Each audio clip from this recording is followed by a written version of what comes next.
சுற்றனன் மெய்த்தவன் போல் ஒரு பொய்த்தவன் காய்ச்சினத்தால் செற்றவன் தன்னை அவனை சிறப்புகழும் திருவாய் மற்றவன் தத்தானமறி எனச் சொல்லி வான்புலகம் பெற்றவன் சோதியன் மெய்ப்பொருளாம் என்று பேசுவரீ.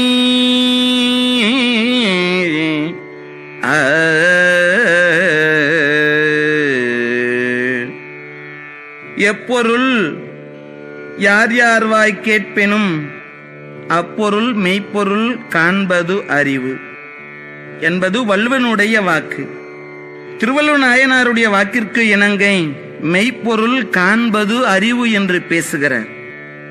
அப்பேற்பட்ட வகையிலே வாழ்ந்தவர் திருமெய்ப்பொருள் நாயனார் என்று சொல்லக்கூடிய அன்பு பெரியார். திருக்கோவிலூர் என்று சொல்லக்கூடிய சோழவள